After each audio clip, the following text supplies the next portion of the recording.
Welcome, guys. Welcome back to another episode of Adaptation, which is where we talk about books, written media, turned into visual media, basically, along that general premise. My name's Kelsey, and that is... And my name's Eric. And we're going to be talking about a classic today, which is Twilight. Stephenie Meyer's Twilight. I am very excited for this one because... I read these books when I was 14. Sure. And that was prime time Twilight era. Yeah. The first movie, in fact, I moved from Michigan to Pennsylvania, and my first birthday here in November was for the first Twilight movie. And I brought 3 fresh friends, Emily, Eric, and Kristen, to the Twilight movie for my birthday with me. And we just spent the entire night quoting this dumb fucking movie in the kitchen as freshmen in high school. And I loved it. It's garbage, but we love it. Yeah. This was so I had seen all the movies. I'd seen the movies before.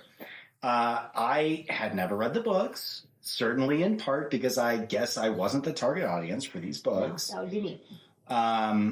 But I have a lot of thoughts on this, and all I'll say for now is that I was much more fascinated than I thought I would be. Yes. So I think we should have you lead this because I know way too much about these books. Okay, I'll do my best. I know too much about the fan lore of it, the backgrounds of all the characters, the vampires themselves. I know too much. And it's actually probably on the same level as Julie when we did Hunger Games. Mm-hmm. Twilight is to me. Hunger Games is to Julie as Kelsey is to Twilight. And not in a great way, guys. Like, I'm not saying I'm proud of my knowledge. I'm just saying that it came to me in formative years. And I had it on my iPod movie as one of my 6 movies I had on my iPod. So I watched it on a lot of band bus trips, and I can quote the movie way too much. Oh, that's incredible. And I also have read the book several times. So anyway, we'll lead with you, the novice of the book. Let's go. In some ways, the Bella Swan of this universe, a fresh face coming into a new experience. A new culture of... fantasy. Reading this was in many ways my moving to Forks. Yeah. Well, I do have a question before we actually get started. Please. What team are you? That's a classic question. I mean, look. I'm Team Charlie. I mean, look. I'm Team Alice, so I don't pick either of the 2 main teams. We're the centrists. We're the non-binaries. We're the non-binary centrists. I'm on nobody's team, baby. I'm independent completely. So I'll say this, that if I were going on this book alone, and if I had to pick one gun in my head, mm-hmm. I'd pick, for Bella's sake, I'd probably pick Jacob. He was baby angel in this one, though. Well, because that's the thing is I have, unfortunately, the burden of knowledge of what happens next to these people in this small little town of Forks, Washington. Which I've been to, by the way. Have you been to Forks? I have, yeah. My sister lives in Everett, Washington, and I took a trip to Port Angeles. Yeah. I stayed at Airbnb. I went to the beach that they went to, where... beautiful beach. Where Angela's being chased by Eric with a fake snake and screaming in the background. I've been there. Well, okay, so if I have a personal connection to this, it's that I, too, well, she wasn't born in Phoenix, but I was born in Phoenix, Arizona, mm-hmm. and she keeps repeating her address, 58th and Cactus, and she says, the dance studio is right around the corner from my home on 58th and Cactus, and so I looked it up, and because she picked so many specific locations that I was like, wait a second, if I go to Google Maps and it's there, am I going to see a dance studio? And I didn't. It's just kind of a garden variety. If you've never been to Phoenix, it's a lot of urban sprawl that goes out into the desert. And even now, more and more of that is getting covered by urban sprawl. Mm-hmm. So that, of course, is my personal connection. And I took that very personally. Nice. Yeah. I do think that if we really wanted to make an adventure out of this episode, Swader, which I don't think we can because we're just talking about money. Sure. You can stay in the Swan house, and it is decorated like the movie. I mean, here's the thing. Do I want to? Yes. I'll do it anyway. Yeah. My philosophy is that if I can physically move myself across the country, which I can, Greyhound's not that expensive. Yeah. I'll do it. I'll figure it out. I want to be, if only we had the power of, what's the movie with the guy who played Anakin Skywalker? Jumper. Oh, yeah. Blink, and I would just, I'm picturing your house, and I blink, and I'm there. Then I'd go. In video games, they call that a traversal mechanic. Yes, if only we had a traversal mechanic that could take us instantaneously across America. To Forest, Washington. Correct. Yeah. It is really rainy there. Yeah. My sister loves it there. Yeah. Because she hates the sun. So Yeah. I always like to joke, sorry, Danielle, that you are a vampire. Unlike Bella, who... Okay. Look, before we get into any broader discussions, that is the funniest thing in the world to me. That perhaps the palest human in existence is like, I miss the sun of Phoenix, Arizona. How does that happen? I thought I was the palest human being until I saw the color grading that Catherine Hardwicke did on that movie. It is so, and it is so pronounced. It is so pale and blue and green. That she... I haven't thought about that later. Yeah. And then the flip side of the subsequent movies are more balanced in the last 2, 3, or 4. And then the second one's very brown. Yeah. I think it's based on the book covers that they were doing that from. Yeah, that's true. Which I also have some thoughts about. Some editing choices. Yeah. And some dream sequences. So let's talk about the characters. This is one of our full episodes. Let's talk about, you mentioned Bella. Well, first of all, Isabella Swan. Kelsey, give me a log line. Oh my God. You're in the hot seat now, my friend. Hot seat. All right. Let's see. How do I describe Bella without saying something mean? She's not my favorite. Let's go with naive and separatist from her peers. Mm-hmm. Young girl moves from Phoenix to the rain-soaked Pacific Northwest and falls in love with a 118-year-old vampire. That's about right. Yeah. That's about right. Yeah. Gets it all in there. And chaos ensues based on her stupidity. Yeah. So. Yeah. Yep.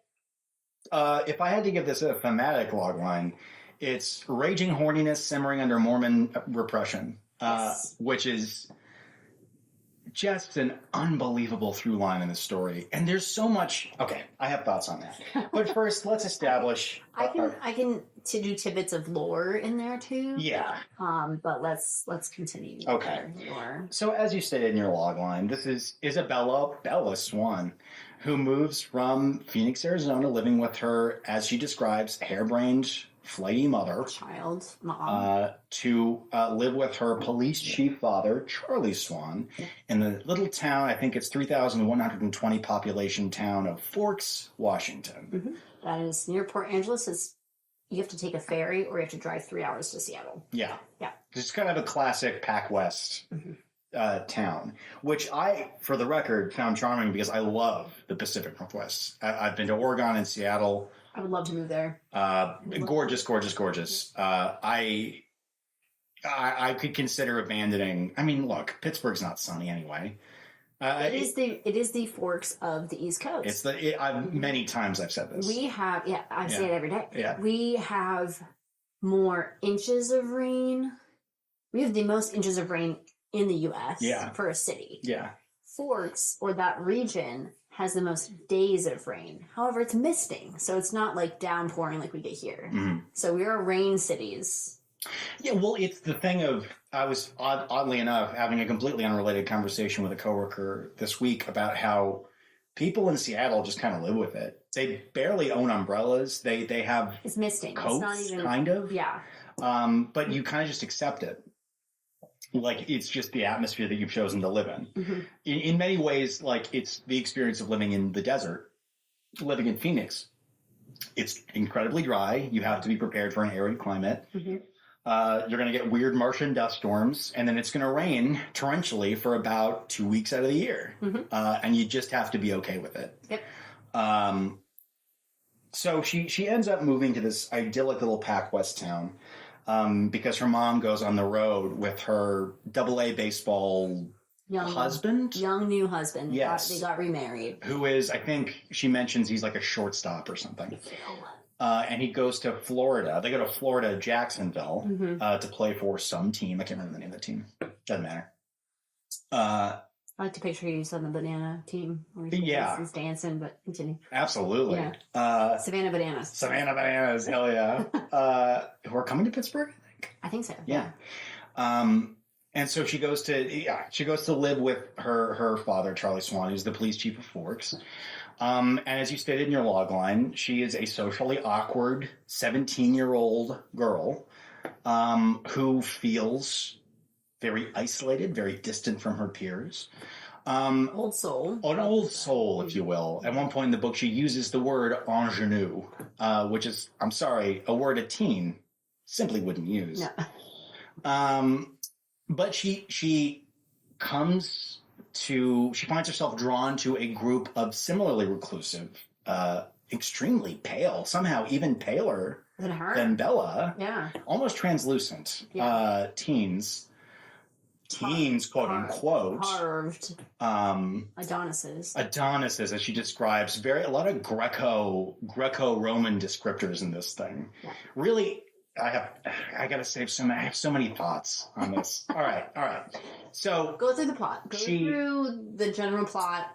She becomes drawn to Edward Cullen, the hair, a allegedly comparably aged high schooler, who is seemingly disgusted by her presence. We don't know why. Neither does she. She's confused.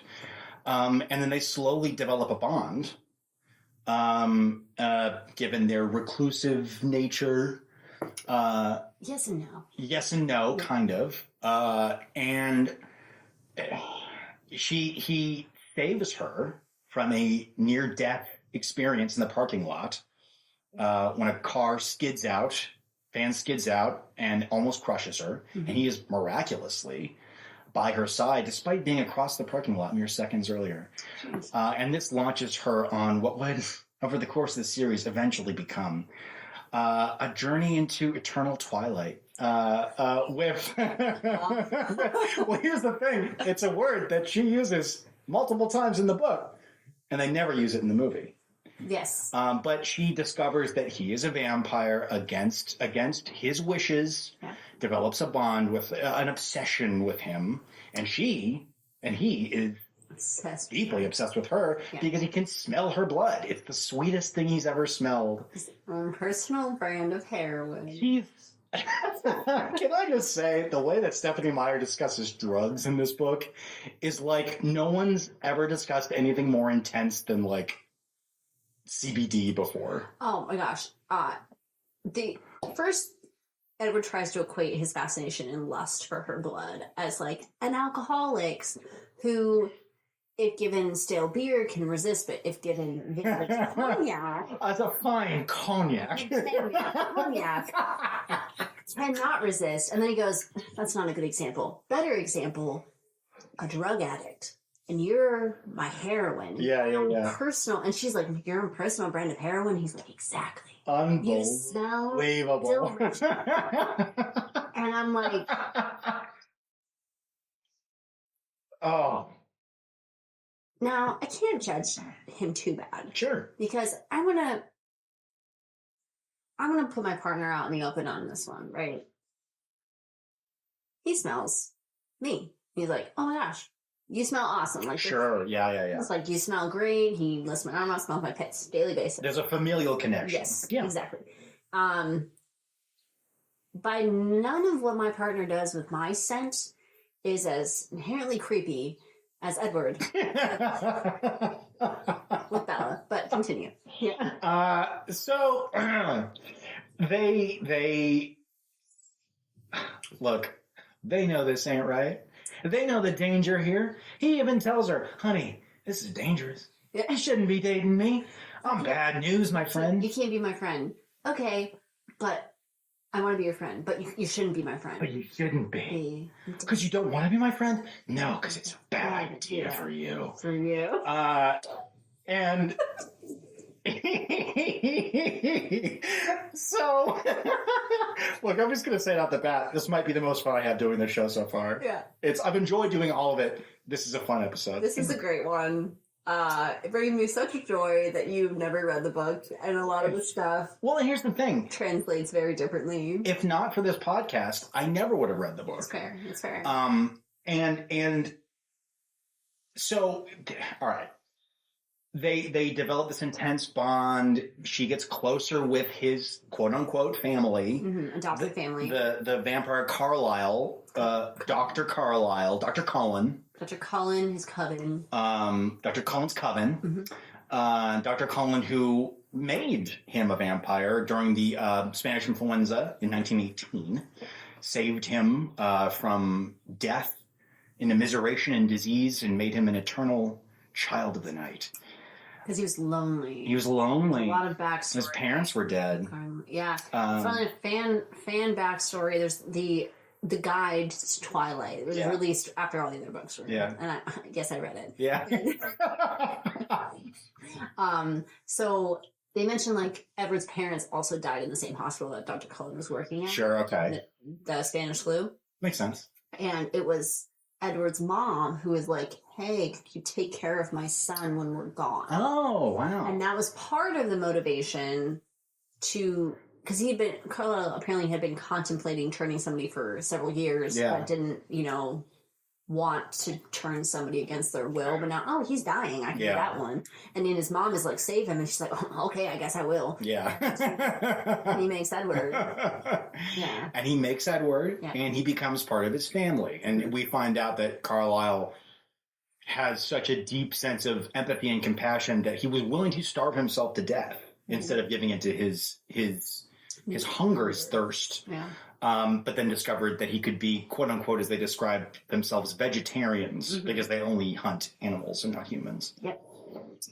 So she becomes closer to this family, but in the course of doing so, they attract the attention of a group of rival vampire hunters who don't have the same nomads, who do not have the same lack of or same comportment and same sense of propriety about hunting humans, and become obsessed with her scent because she's just like a Costco rotisserie chicken. She's just a good deal. So freaking good. And she's right there.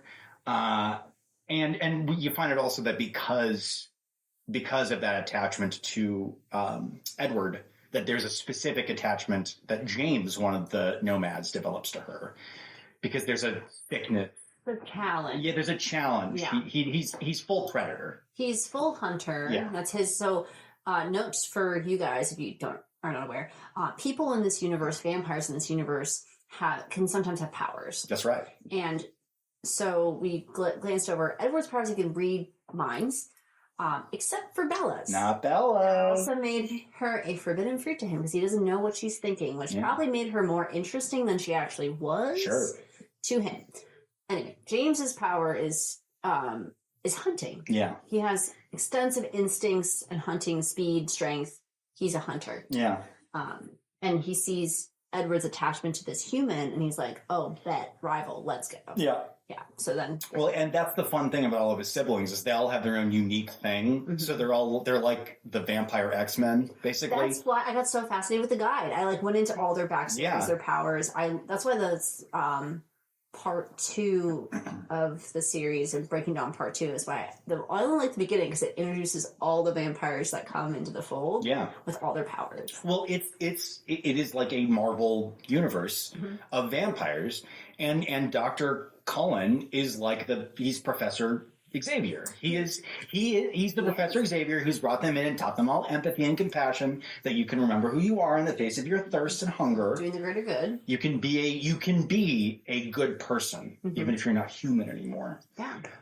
And I think that's a very interesting element to this mythology of these vampires and all that stuff. Is it why he did that? Why? So he's actually, they go into it, he's a preacher's son.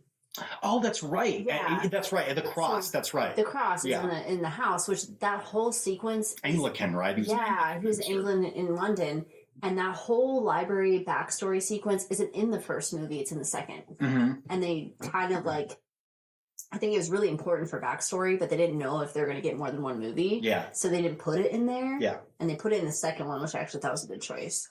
But yeah, Carlisle was the son of a preacher who was basically indoctrinated to go hunt mythical creatures from his preacher father. Mhm. And one night when he's hunting for vampires, he finds one. Yeah. And who is severely hungry and famished and attacks him.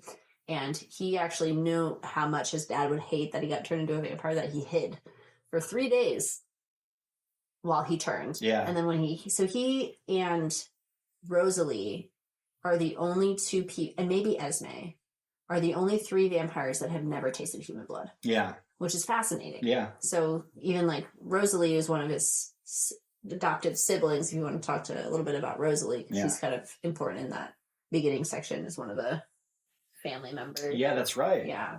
I think what's so attractive about that idea is that I could see all of that as like a graphic novel. Because there's a thing where, like, he has to learn these values and then teach them to people who are also in a situation where they're struggling to accept their new state and status. It reminded me a lot of God Loves, Man Kills, which is the big X-Men storyline where they talk about hunting and registering mutants and all that persecution shit. And I thought that was actually the part of the book where I got really roped in. That was the most interesting part of the book to me. Not the romance. Well, because powers. I have thoughts about that. My favorite part of the whole series are the powers and the dynamics of the vampires, and not the love story. The moral choice, because I think this is where Stephenie Meyer's Mormonism makes for an interesting idea. It's an interesting theme to play with, of like temperance and restraint and all this stuff that ends up reading like they're fundamentally very decent people. And so, but that sets us off into the final act of the movie, where they have to frantically remove Bella from the situation and protect her father, Charlie, from being caught in the crosshairs of the whole situation with James. They smuggle her to Phoenix, her ancestral homeland. Sun and baby cactuses in little pots. All that good stuff, that you love about Arizona. And then Alice has the premonitions, has the premonition of the ballet studio where she learned to dance, took dance lessons. And ironically, doesn't want to dance anymore. No, because she's so clumsy. She's so clumsy. She's a klutz. She's 2 left feet. Yeah. So she has the premonition of the dance studio, setting up James' intention, because that's how her premonitions are based. They're based on the intention of the person at the time. Setting up a final confrontation at the ballet studio where Bella shows up because she's afraid that James has captured her mom because of a ruse that he runs. At which point, the home video with her voice, at which point he badly damages her. Edward shows up to do combat, but by that time she's been infected by James's vampire venom. Venom. Sorry. She's convulsing. Best acting by Kristen Stewart in the first movie was the convulsing. Well, here's the thing. Robert Pattinson and Kristen Stewart are both very talented people. Oh, yeah. Robert Pattinson in particular has been incredibly open about how much he hated this whole series. This series, doing this. Here's the thing. I'll say this. As a struggling actor, I should be so resentful of being in a franchise. If somebody cast me as Charlie in these fucking movies, you know how fucking happy I would be? Oh, I feel like Charlie's okay with it. Cash that fucking check, baby. Charlie's a great actor addition, too. He's fantastic. He did great. But yeah, Robert hated doing this. And he is such... But here's the thing. Here's what I'll say about this.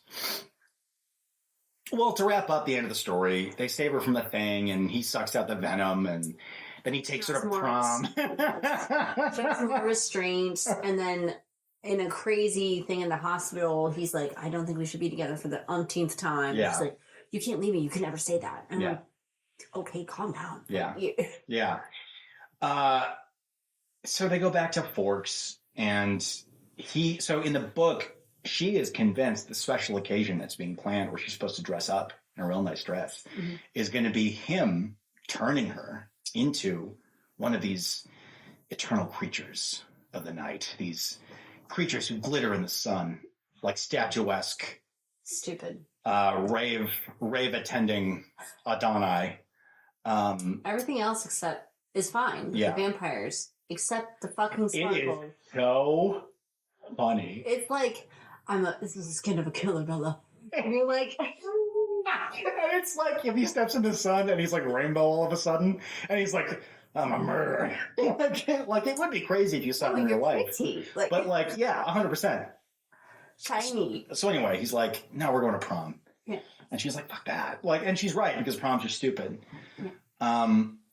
But he's like, isn't it enough that we'll have a full life together? And then she says in the last line of the book and the movie, for now. Yeah. Cut to whatever the fucking credits are. Oh, the soundtrack in this movie, bangers from wall to wall. Great. Exceptional soundtrack. Paramore, Great. The Killers. Killers. The fucking Iron and Wine is one of the last songs in the movie. Yeah. Absolute. Oh, Muse. In the best scene of the movie, the baseball scene is like... It's brilliant. It's in a movie that is incredibly unbelievable mess. Just one of the most fun sequences when they have to play baseball in a thunderstorm because the crack of their bats are so powerful that it sounds like thunder. It's set to Muse's supermassive black hole. Unbelievable cinema. Yeah, it's great. Molto bene. Isabella. Isabella, molto bene. I will say that Catherine Hardwicke didn't do a bad job with this. She's good. Given the source material, not bad. I have almost no issue with Catherine Hardwicke. Mm-hmm. She's an exceptional director. Mm-hmm. She did 13, which was an incredible debut. Mm-hmm. I have no problems, and in fact think that she deserves extraordinary praise for taking what is essentially the journal of a repressed Mormon, and turning it into a movie with structure, with action that moves, and like the cuts were good, the ads were good. Yeah. But what was one of the cuts that you noticed? Since I'm the expert on Twilight, so. I'm trying to really. Well, so they don't really go into any of the backstory in the movie, which is, from a story standpoint, they bring it in later, if I recall, as you said. Number 2, they bring in a new moon. Because you want to keep it pretty present in the story. That was the biggest cut that I noticed, and it made the most sense, because you're trying to give this thing some motion. Yeah. But the biggest change that I noticed, and I think the wisest choice that she made, was intercutting the nomads moving into town and committing all that mayhem in a very visual way that creates tension in the story. Because the biggest problem with the book is that it has no tension whatsoever.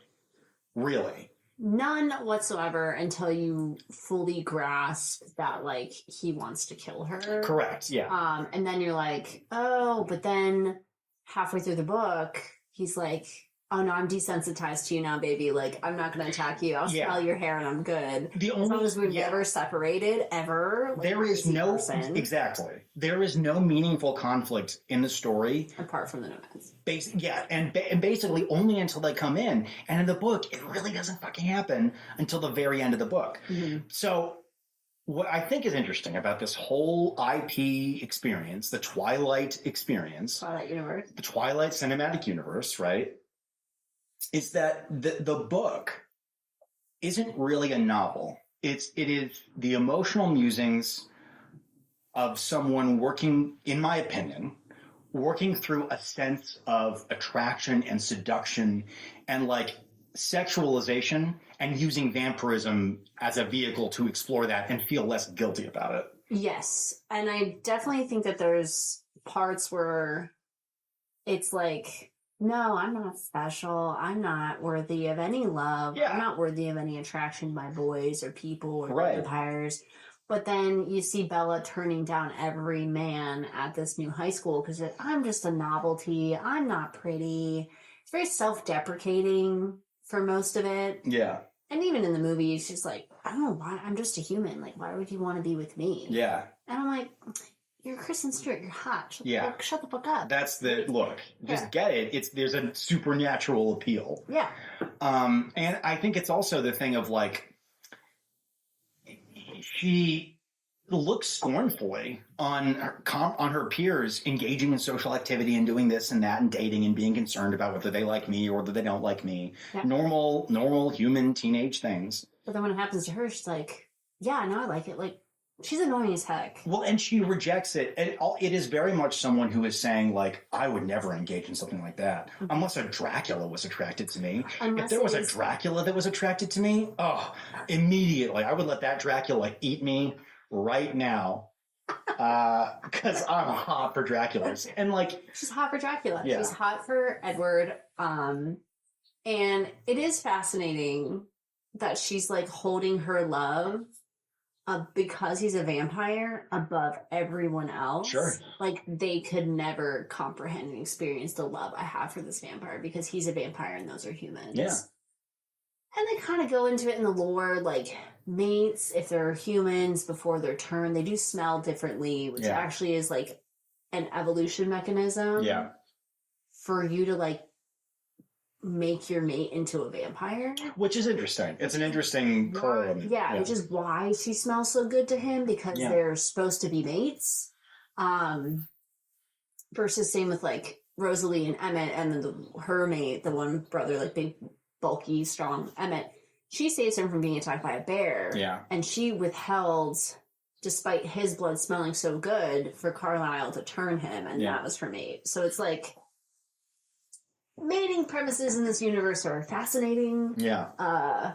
Well, and I think, so part of why I like doing this podcast and why I found this subject matter for this episode so interesting is that it's pushed me to see art through more of an empathetic lens. Mm-hmm. So it's not just about qualitatively evaluating something and saying, I like this because I like it.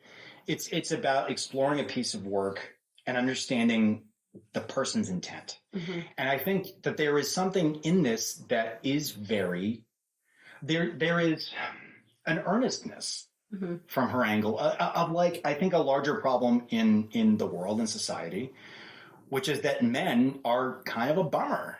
I mean, they're a huge bummer. Let's be honest. They're poorly socialized. They're raised to expect certain things and not expected to be interested and empathetic towards women, compassionate towards women. They're expected to get something out of that it's a transaction. Mm-hmm. And whether we're slowly getting removed from the old systems that expected that, but the emotional things are still hanging in place. Mm-hmm. And I think that this reveals a pretty basic fantasy, which is I'd like to be attracted to a man who's interested in me and finds me interesting and sees my value. Which he's also an Adonis. Yeah. He's a perfect human man. He's perfect. He's a perfect, well, not human man. He's not human. Yeah. Perfect, hot, knowing, wise man. Yeah. Because he's 100 years older than him. Yeah. Which, ew, gross. Yeah, correct. But for me, it's the level of, so I also read Midnight Sun, which is Twilight. That's right. Edward's point of view. Yeah. That was an airport book for me. I ate that crap up on a flight. But the extent of his obsession, it peeks through. Sure, in the original, like, I tried for a while to stay away from it. I just can't. Yeah. And then it's like if you have a really intense stalker that you don't mind. Yeah. Them.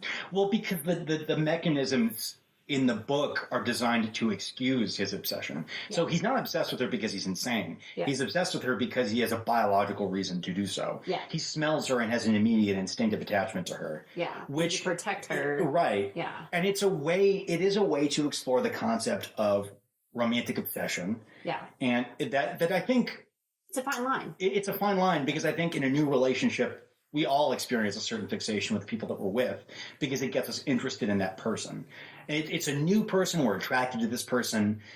We don't go to the kind of severe lengths that he does or that healthy people do. Well, it's fascinating because he's so much older. Yeah. So his obsession's from a biological standpoint. Hers is teenage girl standpoint. Yeah, for sure. You're like ranked on the same level. Yeah. And I'm like, yeah. Unless her blood is simultaneously singing for him. Right. Which there's a question of Jacob also being that person because one of her embryos likes Jacob. Yeah, for sure.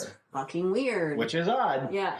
But it's like they're equating teenage puppy love and obsession from a teenage girl to a physiological need from a 118-year-old vampire. Yeah. And they're reading the same. And I'm like, but they're not the same. Like they're not. Well, because it's not here's the problem: is that like, despite the earnestness of the intent, and I think of a person trying to explore the idea of like love and romantic attachment, it's not. Nothing about the situation is healthy, regardless of whatever devices you use to excuse it. It's very strange because it exists in a universe where morally, ultimately, we're expected to think that this is fine.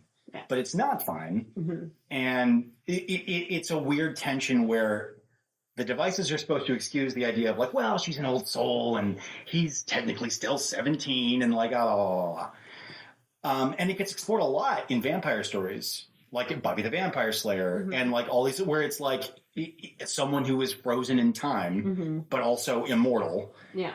And it's there is something about vampires that people like to use to explore strange romantic tensions and problems and unhealthiness and obsessions. And write it off because they're a vampire, not because... And Stephenie Meyer is far from the first. I mean, you know...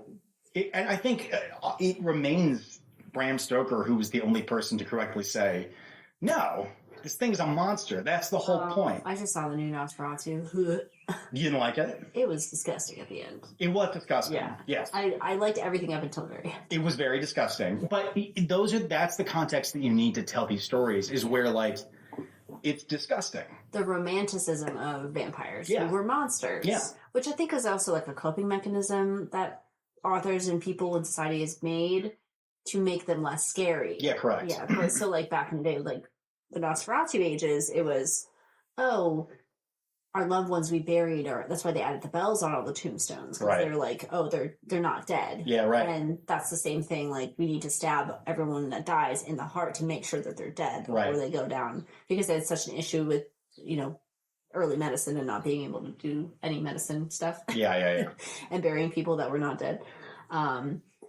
But I think there's like, let's make it a little bit more glamorous, less scary. Like, if somebody is a monster that does exist that drinks your blood. Yeah. Wouldn't it be sexy if they were, like, really hot? If they were hot as hell? Yeah. If a Dracula was hot as hell? Yeah, they could do whatever. What's the extent? There's a hot Dracula? How hot does a creature have to be to be able to be okay with him killing you? That's a good question. And in Twilight, it's Edward Hot. It's Edward Hot, yeah. Well, and that's ultimately, like... This is what fascinates me about this. It's why, like, I couldn't hate reading this because it was just fascinating. Once I let go of the idea that this is a novel and not someone working through some very complex inner turmoil about, like, feelings on sexuality and romance and love dynamics, whatever you want to call it. It's fascinating because it's barely a novel. No. Like, it is barely a novel. It translates better, the story translates better as a movie. 100%. Like, she did a lot of, Catherine Hardwicke combined a lot of things. I don't know who the screenwriter was, but they took a lot of the scenes that were drawn Melissa Rosenberg. She did all of them, actually. Yeah, I think. Yeah. And also worked a lot in TV. Yeah. Yeah. But she condensed a lot of the... like background scenes and obsession scenes and all the dates and stuff. And it was more of like in the film version, apart from the weirdest, most spoof. Okay. So have you seen the spoof movie of this? Vampires Suck? No, I haven't seen it. It's hilarious. It was also another one of the movies on my iPod. Yeah. Right. I had Twilight and then I had Vampires Suck. Companion piece, sure. Yeah. And it was like so funny that she walks into the woods and is just standing there. And he's just standing behind her. He's like, say it. Vampire. How old are you? 17. How long have you been 17? A while. All of that transpired in the car ride back from the bookstore attack in the book. That's a very big change because, like, they put more nature into the movie. Yeah. Versus in the book, it was more in the car. Yeah. A lot of car and a lot of school scenes. Well, wisely, I think the Catherine Hardwicke and Rosenberg understand that you're writing. So Stephenie Meyer, I almost feel like she wanted to write a story about an older character where you could justify a lot of, because it feels in the book more like a courtship between these two as opposed to a weird thing that they deservedly should feel weird about. Unless I agree, because the one mechanic they bring in to reinforce that she's 17 is school. Yeah. But if you took those same scenes and took them out of school. Yeah, where he's driving in her Volvo and he's driving real fast. Oh, you drive so fast. He's dangerous, but he's nice to me. Yeah. Like, it's that thing of like... It's a workplace, or they met on a blind date, and then it's just like... Yeah. Way different if she was older. Bring the mechanic of high school in as a mechanic. It's not actually purposeful. No, because you want that. They wisely understand that this is weird, that everything that's happening is weird and not healthy, and the book spends too much time exploring it as a whatever positive development for her. And it's not really. I mean, and unfortunately, eventually the movies have to buy into it because they keep adapting the stories, and the stories are all like, this is good. They do. And I'm going to harken back to the Mormonism component, and it's not even in the first book. Sure. I mean, it kind of is when he, like, actually has pain when he kisses her. Yeah. In Midnight Sun, he describes it as a hot rod poker going down his throat when he kisses her. So that's why they're not kissing. Yeah. No, I think Mormonism is a huge part of that. Part in the first book, but the fact that in Breaking Dawn or even Breaking Bad even earlier on, she's like, I want to be a vampire, and he's like, you have to marry me first. I know and then she's like no, which I don't get. Like, I don't get, maybe because her parents are divorced, right? Like, it's just like marriage doesn't work for anybody because my parents are divorced, right? But then she's like, well, I want to have all the human experiences with you. A.K.A. fucking. And then he's like, well, I'm really traditional. We have to get married first. So it's like the same equation of being turned into a vampire as having sex. Which, okay. It's a great parallel. Yeah. That we said right in the beginning of this one with the Mormonism. Yeah. Exploring romantic relationships within that, guys. It is direct correlation between sex and being turned into a vampire. Yeah. I guess when you're not a virgin, you're evil. Yeah, evil correct. Monster. Yeah, that's right. Well, and this is Dracula's make hot sex okay. Yeah. Because I would never do this as a normal person. I would never feel attracted to somebody just like that. Oh, but if it was a Dracula. Again, this is Dracula. What would the name be? I'm trying to think of the word where you're like describing a stereotype for like a relationship. The golden retriever thing with really nice boyfriends. Oh, I know what you're talking about. Yeah. It's like a type or a trope. It's a trope. Yeah. It's a Dracula trope. Yeah, but it's like Dracula slash fic. Yeah. Anyway, because he's a vampire. And this Dracula is nice to me.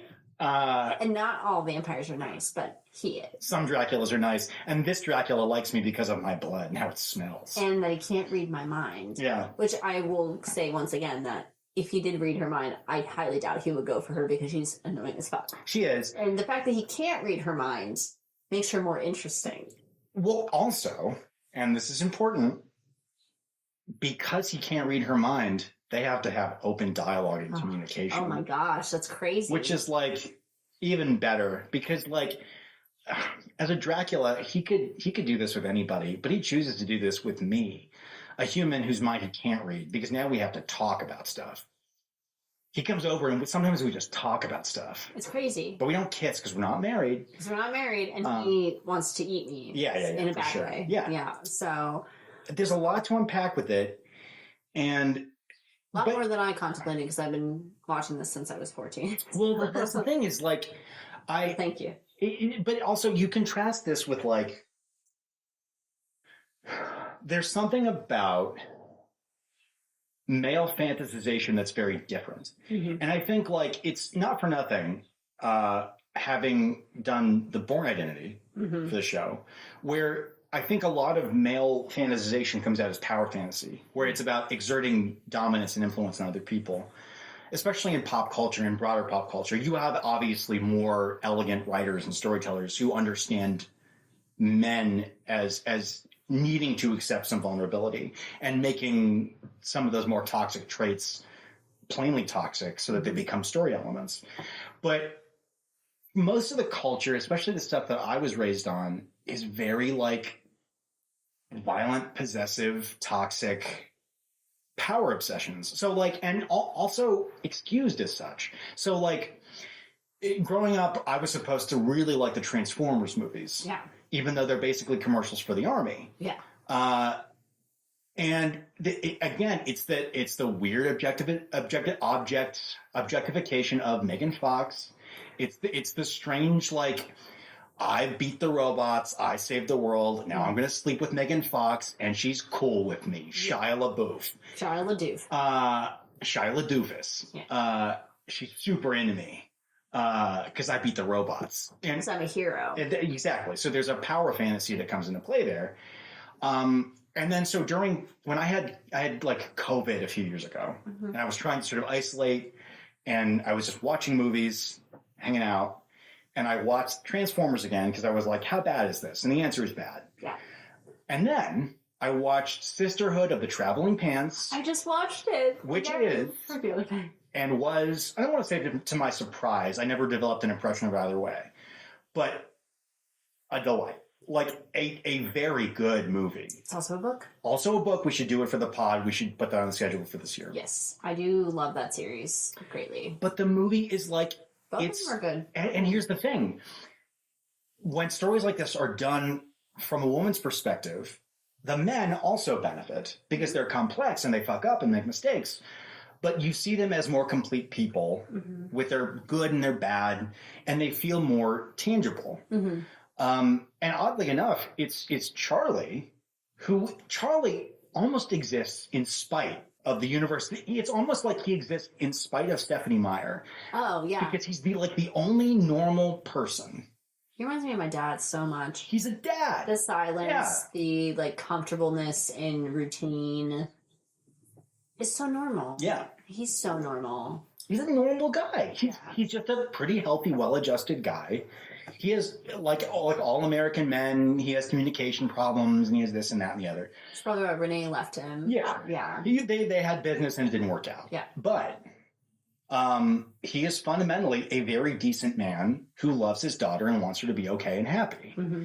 And it's incredible to sort of see this character be well-adjusted, relatively speaking, surrounded by these people who are like on it. It's like going to ride a carousel and like it's all weird, colorful horses and stuff. Yeah. And there's just like a chair there.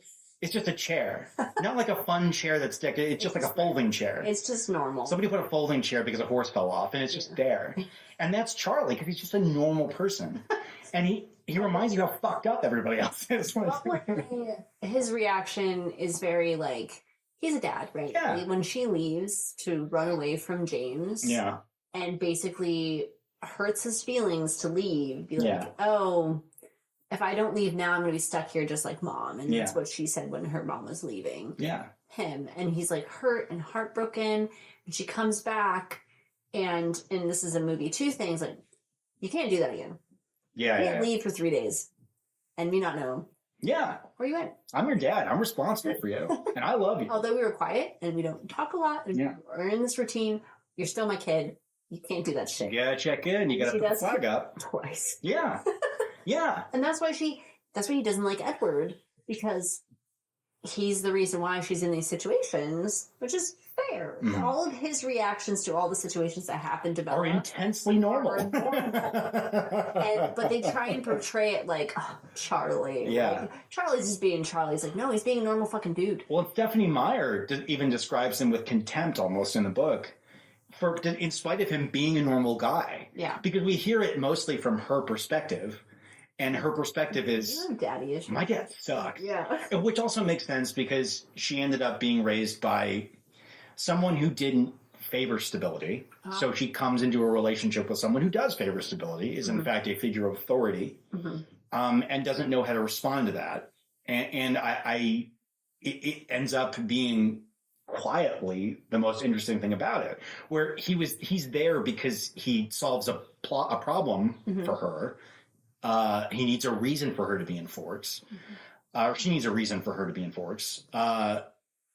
But he ends up he's the one thing she doesn't care about. So she doesn't touch him with her weird things. Stuff. I mean, she does kind of later with Sue Clearwater and that whole plot. But well, I also think, too, the one thing they cut out of the movie that I thought was smart is that she doesn't instinctively decide that she has to cook for them. Yeah, they have kitchen scenes. Yeah. They have talking kitchen scenes, but it's not like, oh, I was the parent figure with mom, so I will step into that role. They go to the diner a lot. Yeah. In the first one, which I don't think is a bad thing, which has one of the funniest things in the movie. If you can never see the ketchup come out of that freaking bottle, he's really shaking it, and she just can't.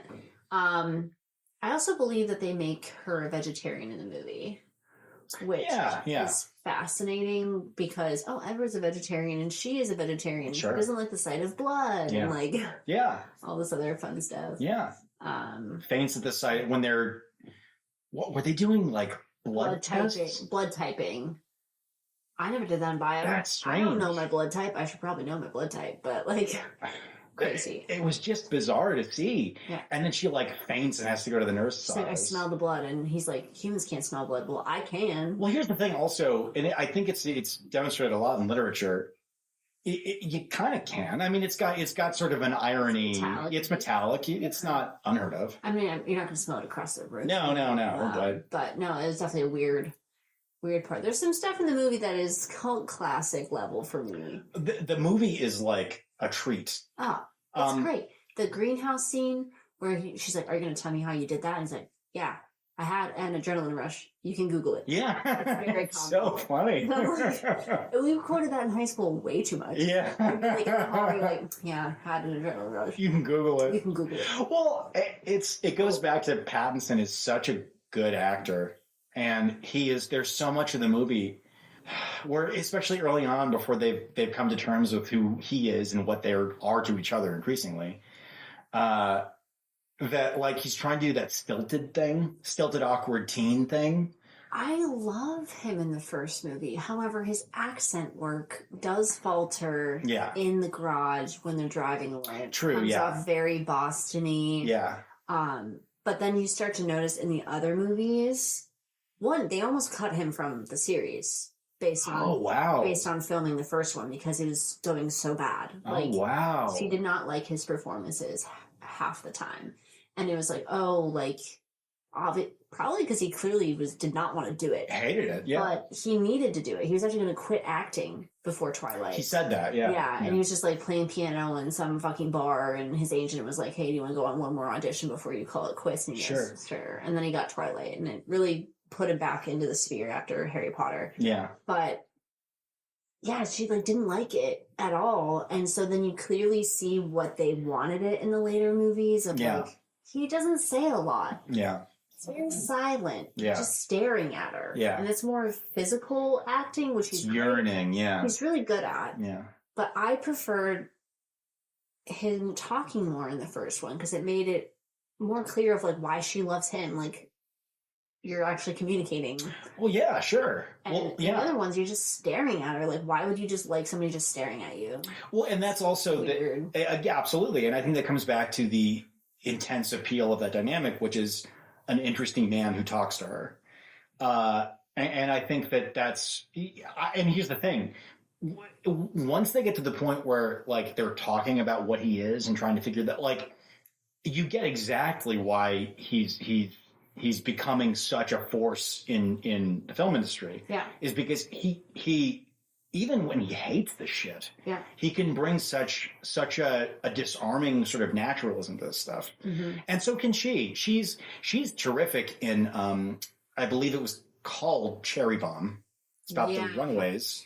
She was great in that. She was phenomenal. Yeah. And in my opinion, her best performance, incredibly underrated. She does better in genderqueer roles. Well, and because that's something that we find out. Yeah. This was her biggest straight role. Yeah. And like she did end up dating Robert Pattinson. She is bisexual, so she was seeing both men and women.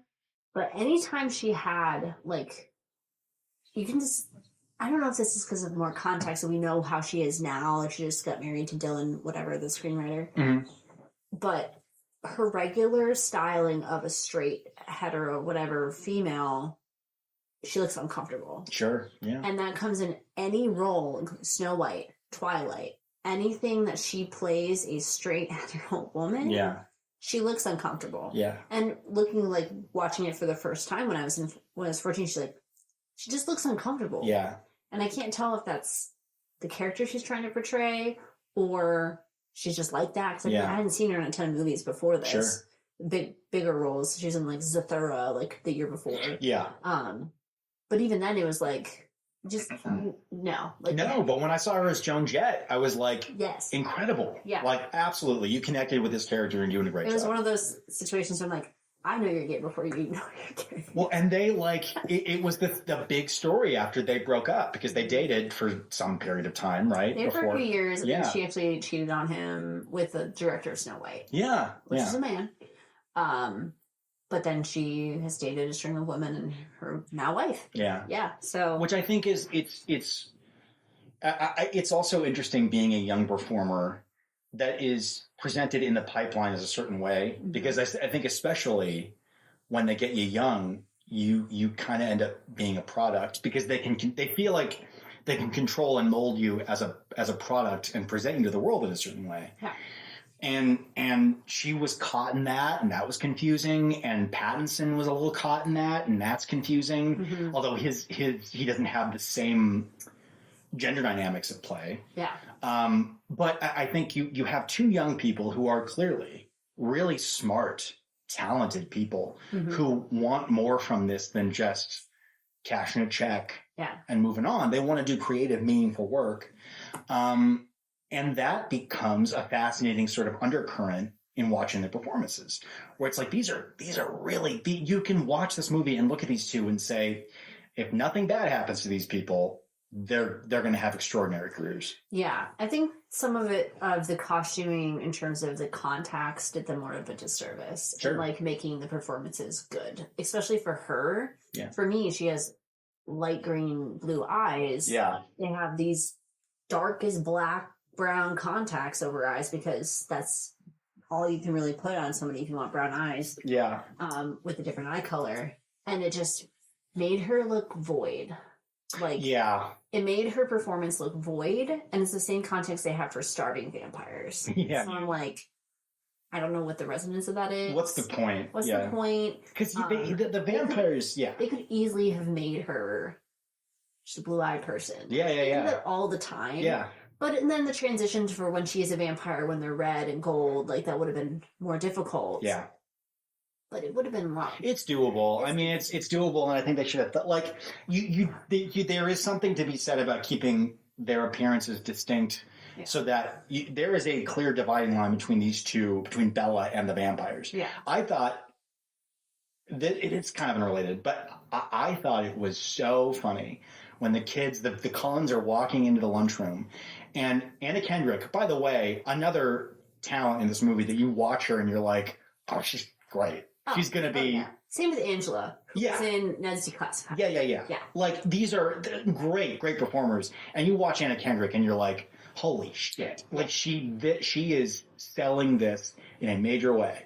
And she has that line about how Jasper always looks like he's in pain. And they have the close-up shot. Jasper... It's the funniest thing. It's not something I paid attention to the first time I saw it. And it is the funniest thing. Yeah. And I have to believe they knew what they were doing. Oh, yeah. Because it is so funny. I love the styling in the first movie. As the series progresses, we've talked about this in terms of wigs in other series. Yeah. The wigs get really bad. The wigs in the later movies of the series are horrible. Oh, yeah. The styling in the first one, 2008, spot on. Yeah. If you didn't know, the charms that they're all wearing have the Cullen crest on them. Yeah, that's right. Big thing, and it's never brought up again, and I'm pissed. Well, so this reminds me of, 50 Shades, which was based on a Twilight fan fiction. Yeah. So they adapted the first movie, and the first movie, which the author of 50 Shades hates, because it's pretty well constructed, and there are distinct moments in the movie where it pokes fun at the overall thing that they're doing, because you have to have some lightness and self-satire with stuff like this. Yeah, it's more abusive. Yeah.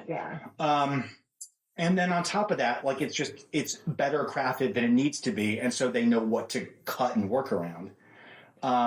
And then as the series goes on, they just kind of bring people in who are like, can't do whatever fucking Neil James wants. I don't give a shit. Like, because they know they're going to print money either way. Yeah.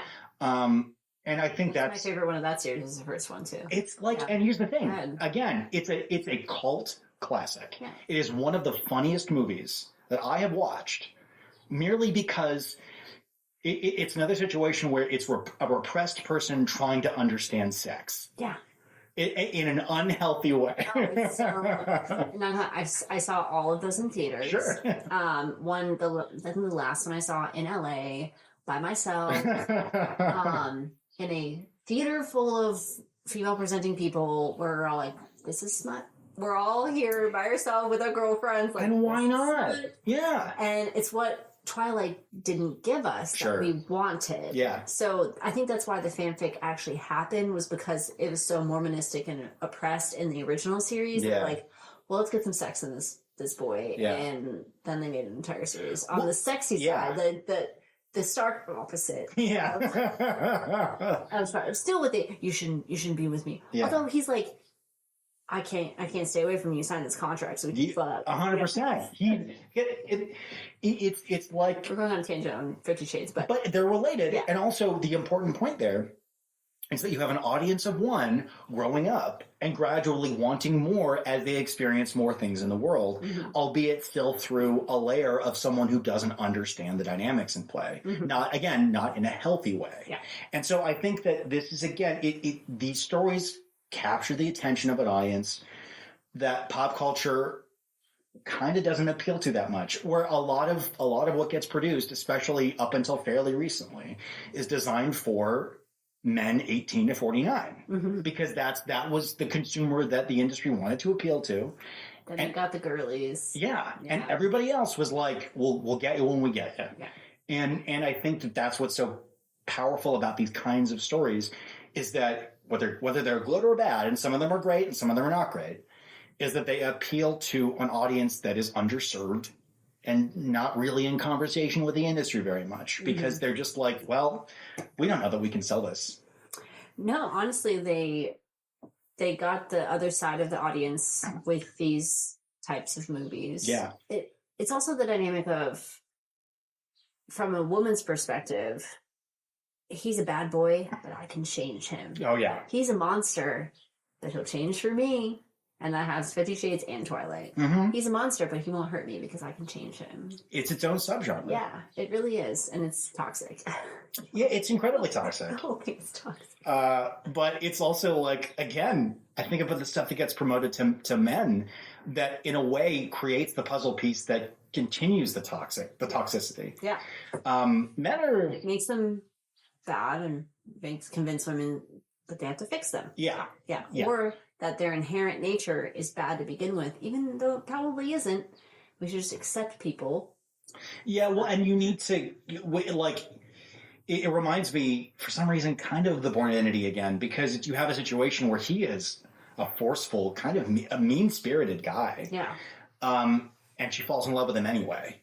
And again, that's the flip side of this, is that there's never a question. Yeah. There's never a question about what she needs or what appeals to her. And I think that this is the flip side of that, where it's like, is it being handled well by good authors? No. No. But Am I watching it, reading it? Yeah. Sure. Yeah. Because it's there, and because, like, if we are quicker to criticize slop for women than we are to criticize slop for men. Yeah. Where Transformers kind of laundered male toxicity through the respectability of like a high sheen production, and Spielberg produced it and all this stuff. But it's far worse, and it accomplishes nothing and provides no perspective on anything human. So I just, there's something fascinating about this topic, this thing, because it really requires you to see an audience and readers and viewers through an empathetic lens and try to understand how society has shaken things out. Well, it was written and produced and made in a time when that was very prominent. Yeah. Like, when Twilight came out, it wasn't new. Yeah. It was very like, oh, what team are you? It was a big discussion, and like, it was very promoted in that way, and it was promoted. It's the dawn of social media too, where you can sort of start to rev up those dynamics. It was a conversation about romantic relationships and not the problems behind them. Yeah. And like, as a 14, 15-year-old, I'm not going to think that that's toxic. I just think that he's a hot vampire and he's a hot werewolf. Sure. And that's it. Yeah. And that's it. Yeah. There's only one thing I think that I was added that I do want to say, because if my friend Emily is listening to this, this is our favorite thing in the whole world. And it is when they're doing the onion typing in biology. Oh, yeah. The Dr. Medita or whatever is like, and whoever gets us first gets the gold onion. And then carrying the gold onion to the hallway. Anaphase. What do you think? Metaphase? Yeah, I agree. Anaphase, prophase. Prophase. Do you mind if I check? Sure. No, I trust you.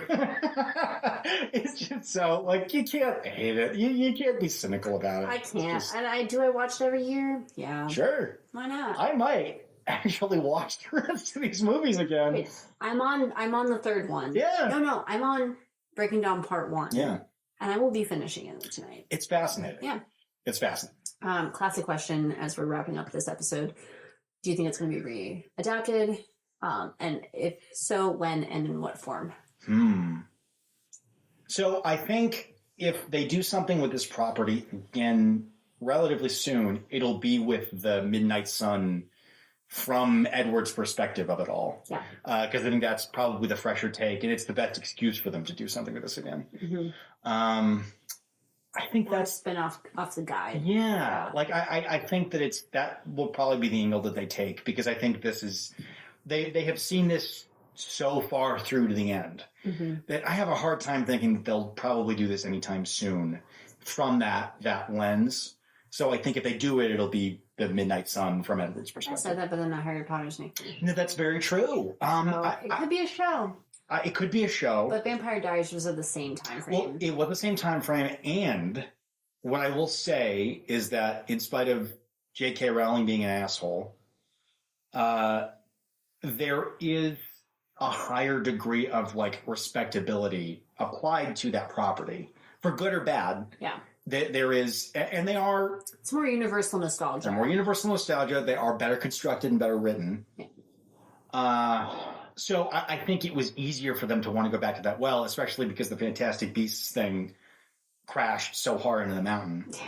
Yeah. For a number of interesting reasons. I thought they had a great opportunity with that, and they didn't capitalize, and they just took a lot of wrong turns. Well, and then the Johnny Depp of it all was not a fun wrinkle for them to have to deal with. So I think it could be a show, but it'll be a long time from now. And I think if they do anything in the near term, it'll probably be like the Midnight Sun thing.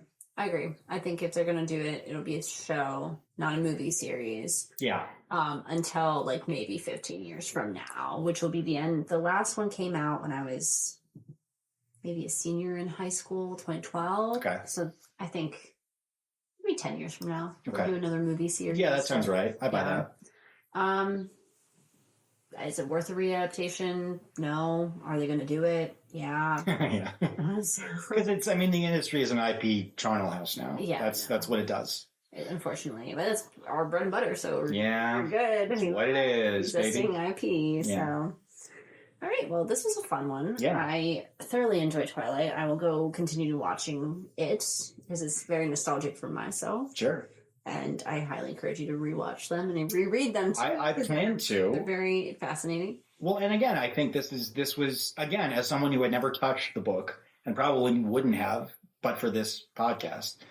I think it's again, it's if there's an overarching theme to this project that we have, it's that media literacy doesn't always mean reading something that you actively enjoy and are drawn to. Mm-hmm. It's about absorbing something and trying to see things through empathy Mm-hmm. in a way that connects you to the creator and the audience that is enjoying it. Mm-hmm. And I think that's the great thing about art is that for better or worse, it is a broader conversation amongst people. Mm-hmm. So It's you talking. Yeah. We want you to talk on the social medias. please do. Follow us on wherever you listen to your podcasts. Yeah. We would love to see more people on there. Social media on Blue Sky and on Instagram are our main guys. Adaptation Pod. That's That's right. follow us every 2 weeks. Thanks. Thanks, guys. Bye.